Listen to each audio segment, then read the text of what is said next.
The great chamber of the Galactic Council buzzed with voices from 100 different worlds. Representatives sat in floating chairs that adjusted to each species' needs. Some breathed methane, others preferred the cold of space itself. The chamber's systems kept everyone alive and comfortable, a marvel of technology that took thousands of years to perfect. Ambassador Zekthar of the Vorthak Empire stood at the center platform. His tall, gray form cast long shadows under the chamber's lights. The Vorthak were older than most species in the galaxy. They had seen civilizations rise and fall like waves on a shore. When Zekthar spoke, others usually listened. Honored delegates, his voice carried to every corner of the chamber, translated instantly into hundreds of languages. I stand before you today with a warning about the humans. A few representatives shifted in their seats. The humans were new to space travel. They had only left their homeworld 20 years ago. Most species in the council barely considered them worth noticing. The humans are different, Zekthar continued. In my 300 years of service to this council, I have never encountered a species like them. They do not follow the patterns we know. They do not think as we think. War Prime Gulak of View, the Srak hegemony, let out a sound that might have been laughter. His massive form, covered in thick armor plates, dominated his section of the chamber. The Srak were warriors. They had conquered 12 star systems through pure military might. Respected Zekthar, Gulak's voice rumbled like distant thunder. The humans have no energy shields. Their ships use chemical rockets. They have never fought a real war in space. What threat could such primitives pose to the established powers of the galaxy?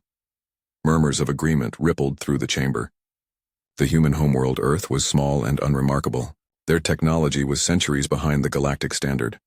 Their population was tiny compared to the great empires.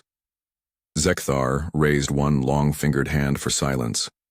20 years ago, we made first contact with Earth. The protocols were standard. We offered them membership in our council. We explained how new species integrate into galactic society. We showed them the benefits of accepting their proper place in the cosmic order. He touched a control, and holographic displays appeared throughout the chamber. Images of Earth filled the air. Blue oceans, white clouds, green continents. It looked peaceful, even pretty. The humans listened to our offer. They asked many questions. Their leaders met for days discussing our proposal. Then they gave us their answer. Zekthar paused, letting the weight of his words settle. They said no.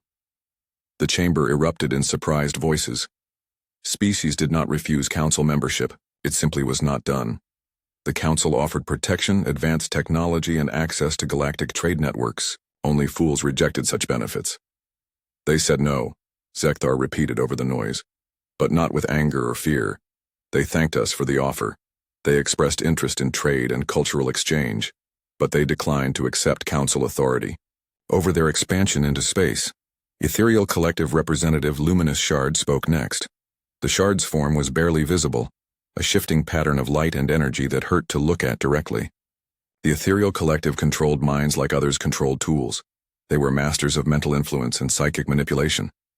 Surely a simple matter, the Shard's voice seemed to come from inside each listener's head. We attempted to guide their decision-making process during those negotiations. Their minds proved resistant. But resistance can be overcome with proper technique, can it? Zekthar's question hung in the air. The humans have established colonies on 47 worlds. They have built trade relationships with 6 independent species. They have developed new technologies that our scientists cannot fully explain. All of this without council approval or oversight. The chamber grew quiet. Independent expansion was not illegal exactly, but it was unusual. Most species preferred the safety and support that came with council membership. Gulak spoke again, his voice filled with contempt. So they have built a few mining stations and trading posts. When they encounter real power, they will understand their place. The strong rule the weak. This has always been the way of the galaxy. Has it? Zekthar challenged. I have studied the humans for 2 decades. I have read their history, learned their languages, watched their behavior. They fought wars on their homeworld for thousands of years. But they also ended those wars.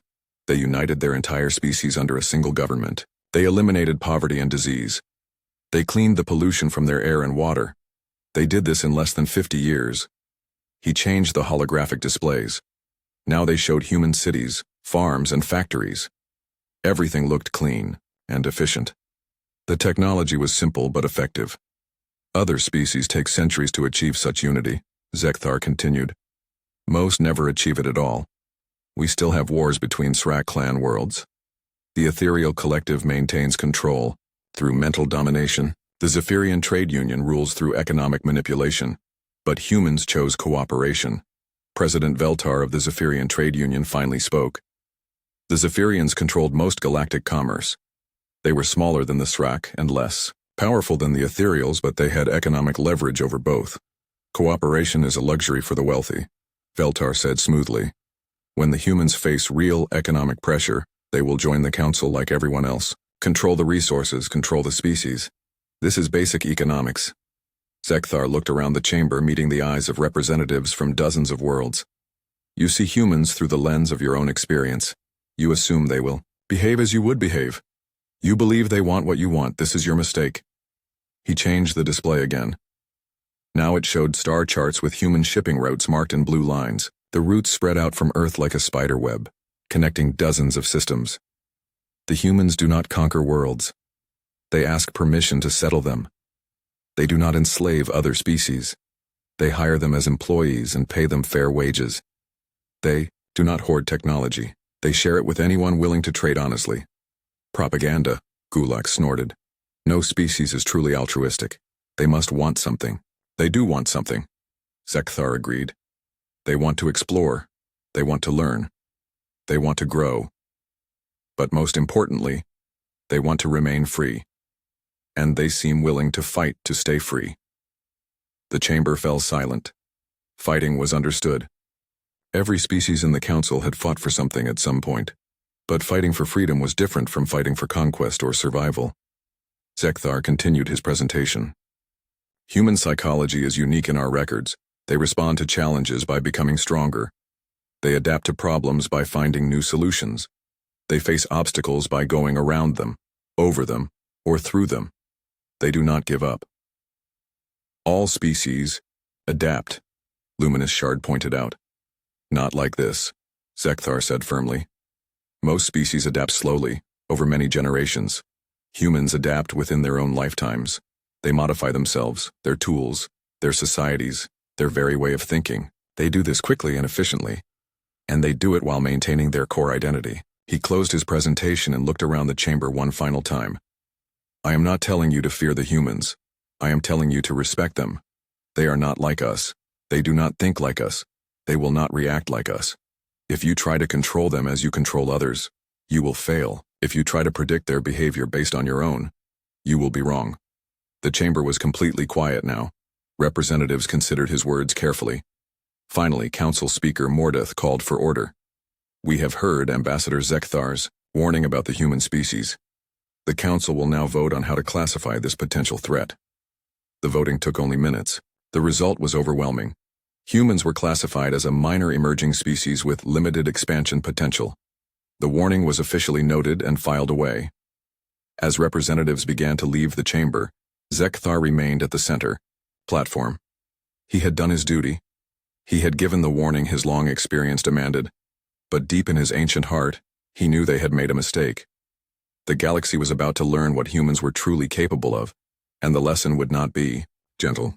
6 months after the Council's vote, War Prime Gulak stood on the bridge of his flagship, staring at the tactical display with growing irritation. The Kepler 442 system stretched before his fleet like a prize waiting to be claimed.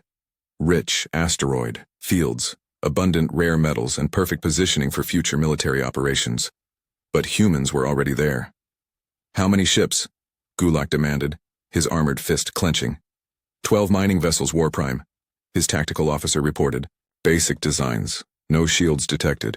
Minimal weapons. They appear to be commercial operations.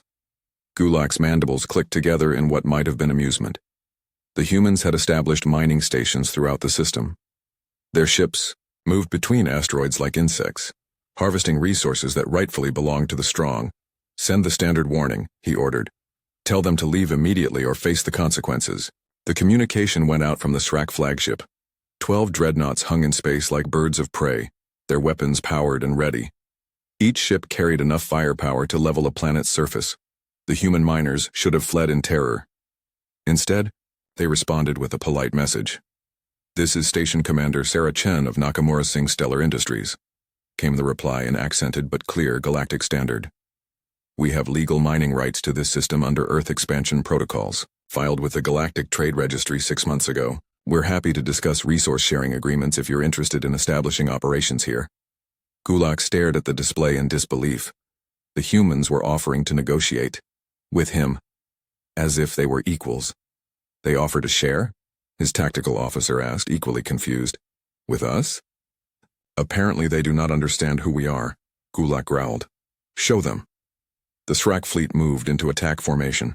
Weapon systems powered up to full charge. Shield generators hummed with barely contained energy. It was a display that had made entire species surrender without a fight. The human response baffled every Srak officer on the bridge. The miners began evacuating their stations in an orderly fashion. No panic. No desperate pleas for mercy. They simply loaded their equipment onto transport ships and prepared to leave. But before departing, they activated something they called insurance protocols. War Prime, the tactical officer's voice, carried a note of confusion. They're destroying their own facilities." The human mining stations erupted in carefully controlled explosions. Fusion reactors overloaded in precise sequence. Mining charges detonated in perfect timing. Refined materials were ejected into space at high velocity, but it was not random destruction. The explosions were calculated, coordinated. As the Srak fleet moved closer to claim the ruins, the chain reactions reached the main processing facility. The blast that followed lit up the system like a new star. 3 Srak dreadnoughts, caught in the expanding wave of superheated plasma and debris, suffered significant damage. Their shields held, but barely. Warning alarms screamed throughout the fleet as ships struggled to maintain formation. "Damage report," Gulak roared. "Hull breaches. On 3 ships, War Prime. Shield generators offline on 2 more. No casualties, but we'll need repairs before proceeding with any major operations." Gulak stared at the expanding cloud of debris where the human facilities had been. They had turned their defeat into a weapon. Worse, they had damaged his fleet. "In the process, sir," the communications officer interrupted. "The human transport, they're not leaving." On the display, 12 human ships held position just outside the blast zone. They were scanning, recording, measuring every detail of the engagement. "Open a channel to their lead ship," Gulak demanded. The face that appeared on screen looked remarkably calm for someone who had just lost millions of credits in mining equipment. Commander Chen smiled politely. "Can we help you with something else, War Prime Gulak? You know who I am?" "Of course. We've been monitoring your fleet since you entered the system. Impressive ships. The energy signatures on your main weapons are particularly interesting. We've never seen plasma cannons that large before." Gulak felt a chill run through his armored form. The humans had been studying his ships, learning their capabilities, recording their weaknesses. "You will surrender your data immediately," he ordered. "All sensor readings, all tactical information, everything." Chen's smile never wavered. "I'm afraid that's proprietary information belonging to Earth Defense Coordination. But I can offer you our mining survey data for the system. Might be helpful, if you decide to establish operations here yourselves." "Earth Defense what?" Gulak had never heard the term before. "Oh, we established that right after first contact with the Galactic Council. Every human operation in space reports to EDC for coordination and mutual protection. It's quite efficient, really." The communication ended. The human transports began moving toward the edge of the system at a leisurely pace. They were in no hurry to escape. They were simply leaving because their work was done. Gulak realized with growing unease that the humans had accomplished several things with their seeming defeat. They had denied him the resources he came to claim. They had gathered detailed intelligence on his fleet. They had demonstrated that destroying human operations came at a cost. And they had done it all while maintaining an air of polite cooperation. "War Prime," his intelligence officer spoke quietly. "Our sensors detected multiple data transmissions from those ships during the engagement. High-speed, encrypted. They were sending information somewhere. Where? Unknown. The signals were directed toward human space, but we couldn't track them. Beyond the first relay point." Gulak studied the tactical display with new eyes. The humans had not simply stumbled into this system and started mining. They had planned for this exact scenario. The evacuations were too smooth. The explosions too precise. the intelligence gathering too thorough. Sir, the tactical officer added, there's something else. The blast patterns from their facilities. Our computers have been analyzing the debris field. The explosions were designed to maximize damage to ships approaching from our vector. They knew we were coming? They knew someone was coming. The insurance protocols were specifically designed to damage approaching hostile forces while allowing their own ships to escape safely. Gulak began to understand that he had not encountered miners with a lucky escape plan. He had encountered a carefully planned intelligence operation disguised as commercial mining. Set course for home, he ordered finally. We need repairs. As the SRAC fleet limped away from the Kepler 442 system, Gulak contemplated what he would tell his superiors. He had come to remove a minor human presence and claim valuable resources for the hegemony. Instead, he was returning with damaged ships and no prizes. But more troubling than the immediate failure was the realization that the humans had been prepared for him. They had studied SRAC tactics, anticipated SRAC responses, and planned countermeasures. The Maigar thought that followed chilled him even more. If they were prepared for the SRAC, what else were they prepared for? Across the galaxy, in facilities hidden throughout human space, Earth Defense Coordination analysts studied the data from Kepler 442. They had detailed scans of 12 SRAC dreadnoughts. They knew the range and power of SRAC weapons. They understood SRAC tactical formations and command structures. The information was distributed to every human colony, every mining operation, every transport ship. If the SRAC came again, humanity would be ready. And in the deepest bunkers of Earth Defense Coordination headquarters, military planners began updating their contingency files. The SRAC hegemony had just moved from potential threat to active, hostile. The galaxy's most powerful military force had just declared war on humanity without realizing it. Humanity had accepted the challenge. Now both sides would discover what that meant. Luminous shard of the ethereal collective floated in the sacred chamber, its form shifting between states of matter and energy. Around it, 12 other collective minds joined in perfect harmony, their thoughts flowing together like streams becoming a river. The incident with the SRAC had been educational, but crude military force was the tool of lesser beings. The ethereal collective wielded power over minds themselves. Where others conquered with weapons, they conquered with thoughts. The humans believe they are free, Shard whispered to its companions. We shall show them the illusion of choice. The target was perfect. New Geneva, a human colony world with over 2 million inhabitants. The planetary government operated on something called representative democracy, a system where citizens actually believed they chose their own leaders. Such naive faith in free will made the minds there especially vulnerable to proper guidance. Shard gathered its most powerful mindweavers and set course for human space. The operation would be elegant in its simplicity. They would influence key political figures, install properly compliant leadership, and demonstrate to the galaxy how easily human expansion could be controlled. The first attempt came during a cabinet meeting of New Geneva's Planetary Council. Shard and its team positioned themselves in orbit, extending their psychic influence toward the government complex below. The technique had worked on hundreds of species. A gentle pressure here, a suggested thought there, and soon the target minds would dance to the collective's will. The mental contact was jarring. Where other species' minds felt like calm pools, waiting to be stirred, human minds were active, chaotic, and strangely aggressive. The moment Shard touched the first human consciousness, it recoiled in shock. What was that? Whispered Mindweaver Gentle Current. Resistance, Shard replied, though it had never encountered anything like it. Try the security minister. His thoughts seemed simpler.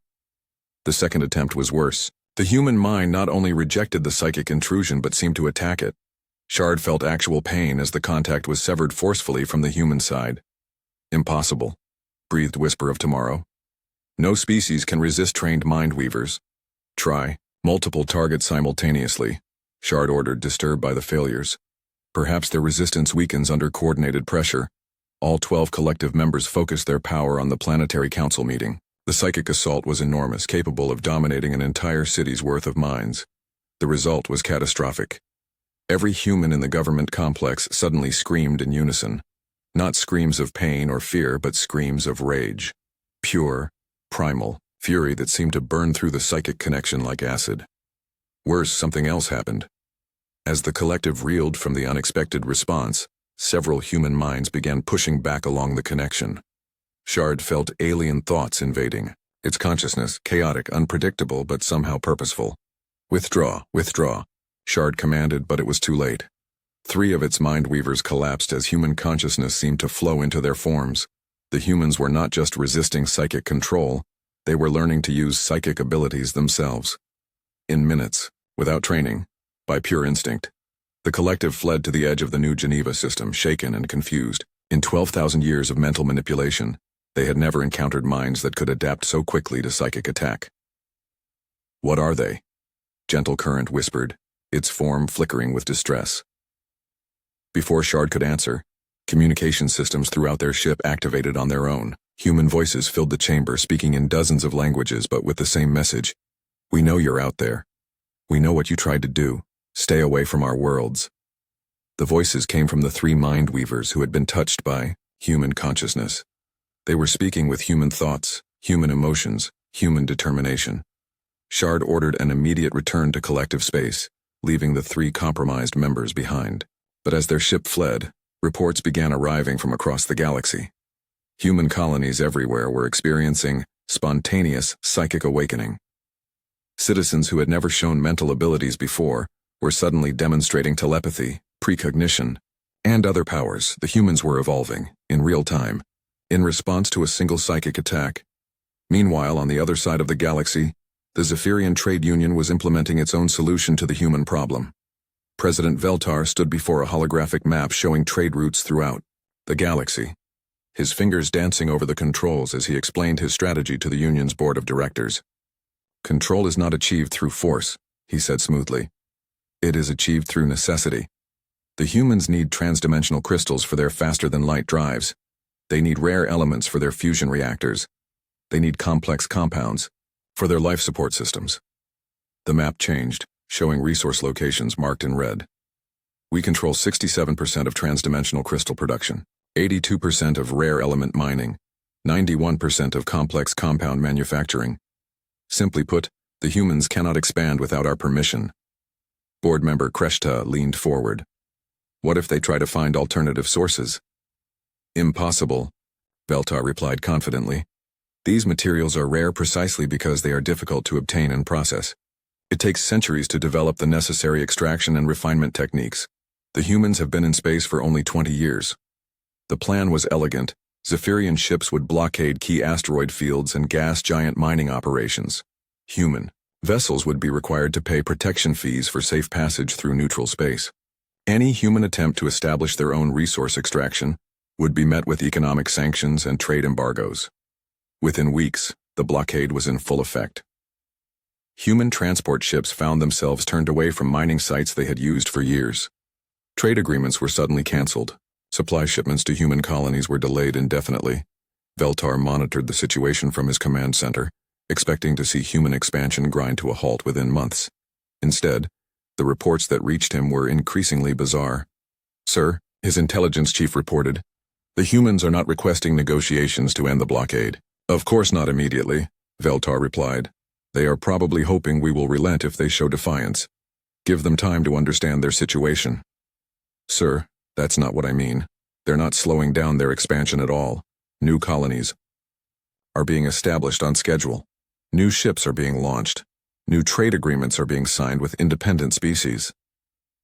Veltar studied the reports with growing confusion. That's impossible. Where are they getting the materials? Unknown. Sir, our sensors show human ships using some kind of new faster-than-light drive. It doesn't match any known technology. Within 6 months, the situation had become completely reversed. Human merchants were offering transport services at rates 30% below Zephyrian companies.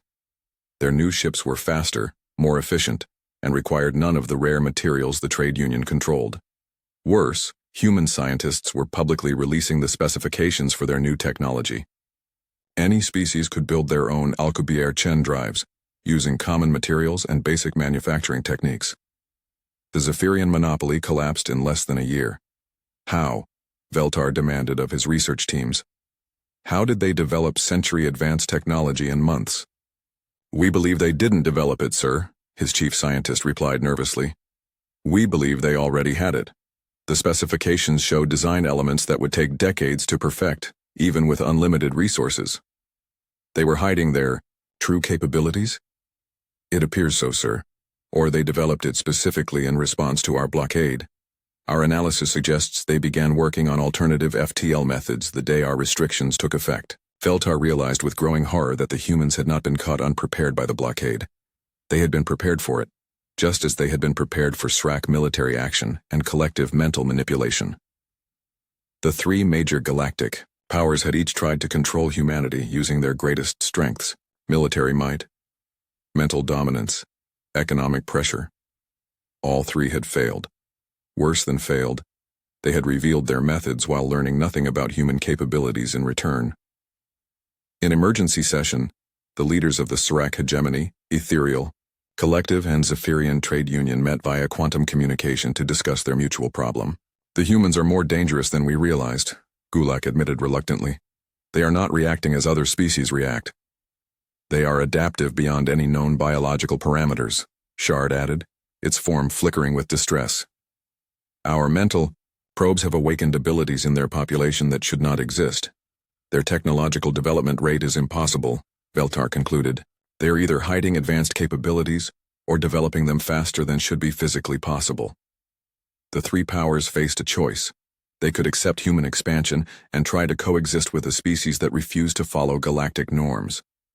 Or they could escalate their efforts to control the situation. The choice was unanimous. If humanity would not submit to individual pressure, they would face coordinated action from all three powers simultaneously. But since direct confrontation had failed, they would use a proxy. The devourer hive mind stirred from its long sleep like a vast hungry beast awakening from hibernation. Across a dozen dead worlds in the outer rim, billions of insectoid forms began moving with renewed purpose. The three great powers had kept their promise. Food and coordinates had been provided. Queen Voice Hunger Without End spoke for the collective consciousness, its thoughts rippling through every devourer in the hive. New feeding grounds, fresh worlds, soft prey that knows not the taste of consumption. The gifts from their secret patrons were generous. Advanced ship designs that could carry entire swarms across the galaxy. Weapons that could crack planetary shields. Most importantly, detailed intelligence about human colony worlds, their populations, defenses, and strategic value. War Prime Gulak, Luminous Shard, and President Veltar monitored the devourer awakening from secure facilities in their respective territories. The plan was perfect in its simplicity. The devourers would do what they always did: consume everything in their path. The civilized species would maintain plausible deniability while the human problem solved itself. How long before they reach human space? Veltar asked during their encrypted conference. 6 months to prepare their fleets, Shard replied. Another 3 months of travel time. By year's end, the human expansion will be over. The first Devourer scouts reached human space ahead of the main fleet. They found something unexpected. Human patrol ships that immediately began broadcasting warnings. Unknown vessels, this is Captain Rodriguez of the Earth Defense Force. You are entering protected space. State your intentions or withdraw immediately. The Devourer response was predictable. They attacked. What followed was not predictable. Captain Rodriguez's single patrol ship destroyed 3 Devourer scouts using weapons that registered as impossible on Devourer sensors. The human ship moved with impossible speed and precision, its weapons hitting targets that should have been beyond effective range. More disturbing to the Devourer hive mind was what happened next. The human ship did not pursue the fleeing scouts. Instead, it began broadcasting on all frequencies. This is an emergency alert to all human colonies and allied independent systems. Devourer hive ships have been detected in Sector 77 Alpha. Species war protocols are now in effect. All civilians should prepare for immediate evacuation or fortification. All military assets are to report to sector commanders within 6 hours. The broadcasts continued for days as more human patrol ships engaged Devourer scouts. Each engagement ended the same way. Destroyed Devourer vessels and human ships that seemed far more advanced than intelligence reports suggested. But the main Devourer fleet was massive. Over 10,000 hive ships carrying billions of warriors. They would swarm the human colonies like a plague of locusts, consuming everything in their path. The attack began with the frontier colony of New Hebron. 2 million human civilians lived there, supported by minimal planetary defenses. It should have been consumed within hours. Instead, the Devourer fleet found a world transformed. The surface is fortified, reported swarm leader Endless Teeth to the hive mind. Metal structures everywhere. The prey has built barriers. But these were not ordinary defensive structures.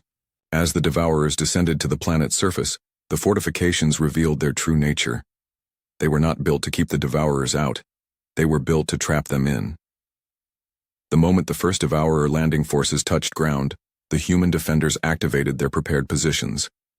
What looked like simple concrete barriers were actually sophisticated weapons platforms.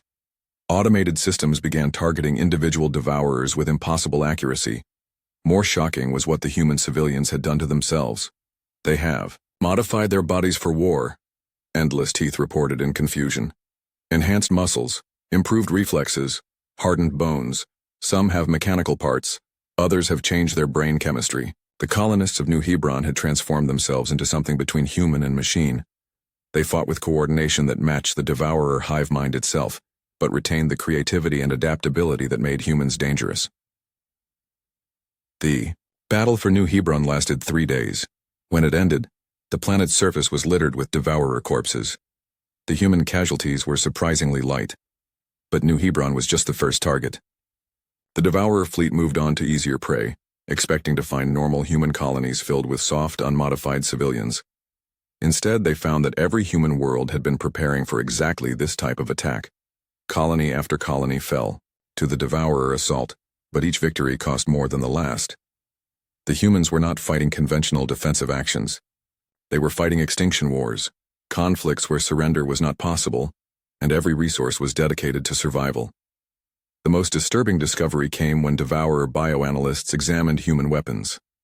They have created diseases that target only us, reported Science Form Analytical Hunger. Plagues that affect our biology specifically. How is this possible? They have never encountered our species before. The answer was terrifying. Humans had analyzed devourer biology from the remains of the scout ships destroyed months earlier. In that short time, they had developed biological weapons tailored to devourer genetics. But the weapons were only the beginning. Human tactics defied all understanding. They are predicting our movements, Endless Teeth reported after the 7th colonial battle. They know where we will attack before we decide to attack there. Impossible, the Queen voice replied. We make decisions. As a unified mind, no individual species can anticipate hive mind tactics. But humans were doing exactly that. Their defensive preparations were positioned perfectly to counter devourer assault patterns. Their counterattacks hit weak points in devourer formations that should have been impossible to identify. The explanation came from intercepted human communications.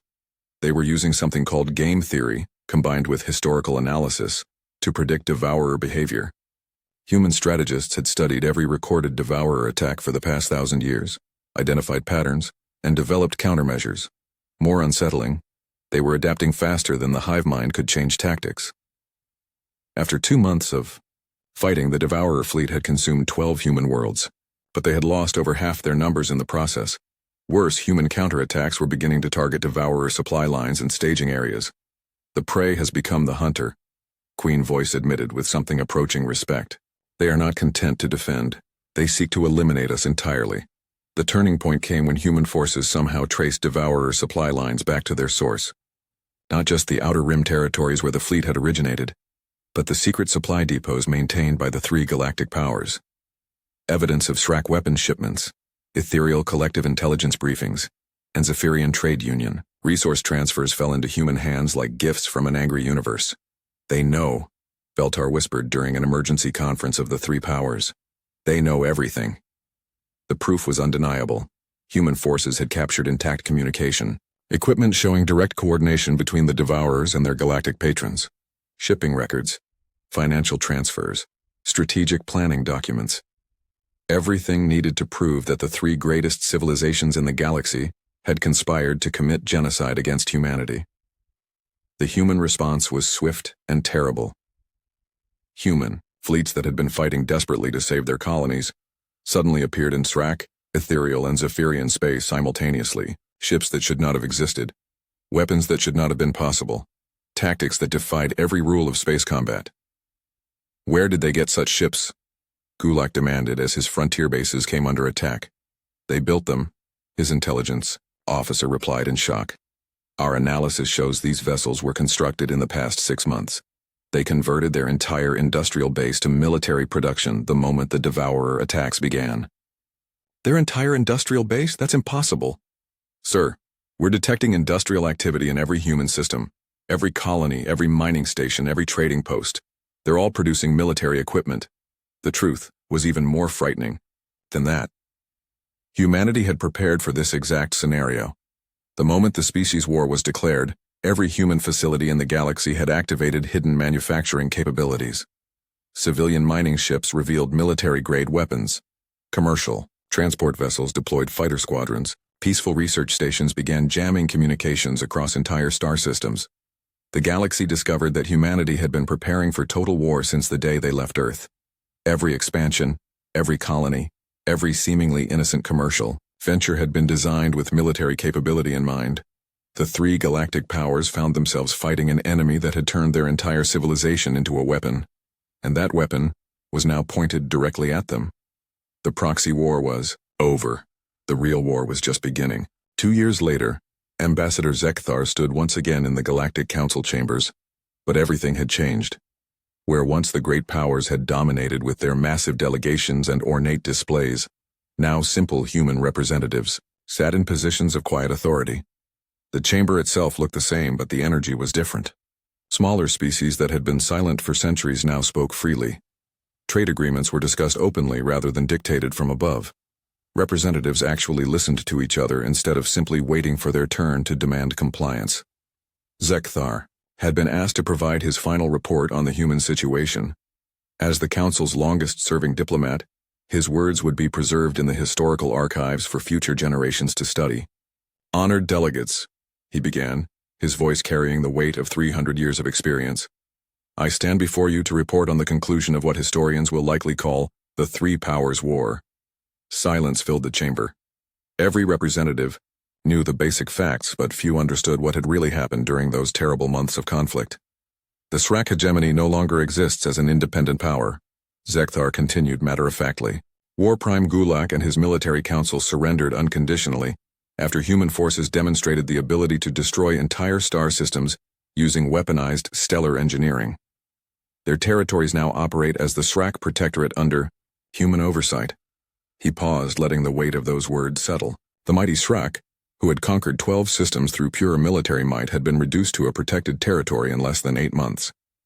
The ethereal collective faced a different fate. Human psychic warfare proved effective beyond our understanding. Rather than attempting to control collective minds, human psychics simply disrupted them. The hive mind structure that had unified the collective for 12,000 years collapsed within weeks. Individual ethereal beings now govern their worlds independently, assisted by human advisors who understand their unique psychological needs. A few representatives shifted uncomfortably. The idea that the galaxy's most powerful psychic civilization could be defeated by species that had discovered mental abilities only months earlier was deeply unsettling. President Veltar and the Zephyrian Trade Union proved most adaptable to the new reality, Zekthar noted with something that might have been approval.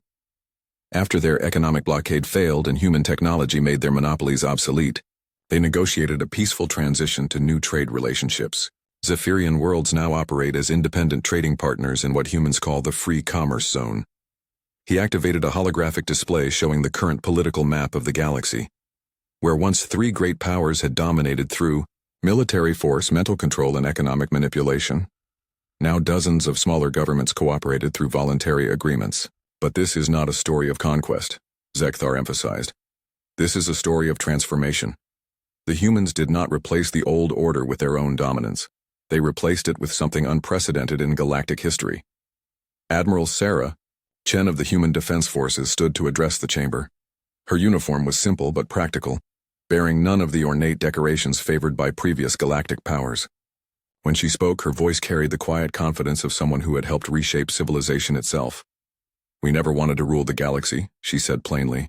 "We wanted to explore it, to learn from it, to be part of something larger than ourselves.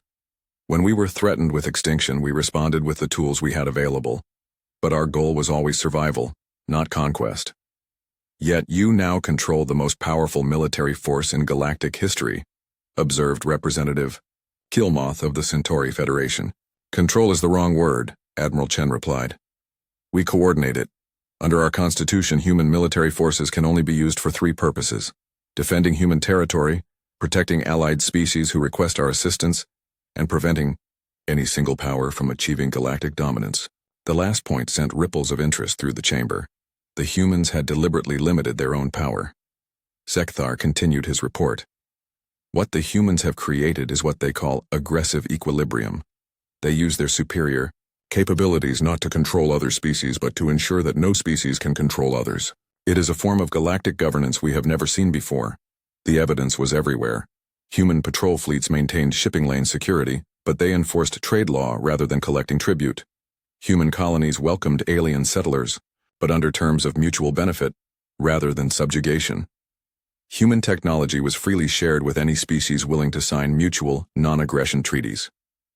Most disturbing to some observers, human scientific advancement showed no signs of slowing down. Our intelligence services report that humans have developed capabilities that push the boundaries of known physics, Zekthar noted carefully. Faster than light communication across galactic distances, matter conversion on an industrial scale, what they call quantum computation, that can predict complex system behaviors with impossible accuracy. Are we to be their subjects then? Demanded Representative Thorax of the Insectoid Collective. Dependent on their technology and protection, forever? Dr. James Park, Humanity's chief scientific advisor, stood to answer. His response was typical of human directness. We're offering partnership, not dependency, he said. Every technology we develop is shared freely with species that sign our cooperation treaties. We provide the initial research, but we expect our partners to understand and improve upon our work. The goal is to raise the technological level of the entire galaxy, not to maintain human superiority. But why? Thorax pressed. What advantage do you gain from making your rivals stronger? Dr. Park smiled, and Zekthar recognized the expression that had terrified 3 galactic empires. It was the smile of a species that thought about problems differently than anyone else. Because stronger partners make stronger allies, Park explained, and we're going to need strong allies for what's coming next. The chamber fell silent. A new holographic display appeared, showing deep space sensor readings from the galaxy's edge. The data was confusing at first, then deeply alarming. For the past 18 months we've been detecting organized signals from outside our galaxy, Park continued. The Andromeda Galaxy, specifically. The signal patterns suggest technological civilizations with capabilities that exceed even our current development. Zekthar felt a chill run through his ancient bones. He had warned the Council about humans, but humans were warning the galaxy about something else entirely. Our analysis suggests these signals are from a collective intelligence exploring galaxies systematically, Admiral Chen added. Based on the signal progression, they will reach our galaxy within 50 to 75 years. You're saying there's something out there more dangerous than humans? Representative Kyle Moth asked quietly. We're saying there's something out there that makes our recent conflicts look like childhood squabbles, Chen replied grimly. Something that appears to be strip mining entire galaxies for resources. Dr. Park reactivated his display, showing preliminary defense calculations. This is why we need technological advancement. This is why we need galactic cooperation. This is why we've been preparing for threats that don't exist yet. The truth hit the chamber like a physical blow. Humanity had not been reacting to galactic threats. They had been preparing for something beyond the galaxy itself. Everything we've done, the military expansion, the technological development, the political restructuring, has been preparation for this challenge, Admiral Chen explained. We knew that a divided, competitive galaxy could never survive a coordinated external threat, so we forced unification through the only method available to us. War, Zekthar said quietly. Controlled conflict with a planned outcome, Chen corrected. We needed to demonstrate that conquest was impossible while making cooperation obviously beneficial. The 3 powers forced our hand by using the Devourers, but we were prepared for that contingency. Representative Thorax spoke what everyone was thinking. You've been manipulating galactic politics for decades. We've been preparing for the survival of all intelligent life in this galaxy. Dr. Park replied without apology. Every species, every civilization, every form of consciousness that calls this galaxy home, including yours. Zekthar completed his report with the observation that would be quoted by historians for generations to come. The humans have given us a choice, he said slowly. We can continue the old patterns of dominance and submission that kept us weak and divided, or we can join them in building something strong enough to face threats we cannot yet imagine. He looked around the chamber at representatives from dozens of worlds and hundreds of species. They have shown us that the galaxy is larger than we knew, that threats exist beyond our understanding, that cooperation is not weakness but the only path to survival. The final vote was unanimous. The Galactic Defense Alliance was established with humanity as its coordinating power, not because they demanded dominance, but because they were the only species prepared for what was coming. As the representatives filed out of the chamber, Zekthar remained behind.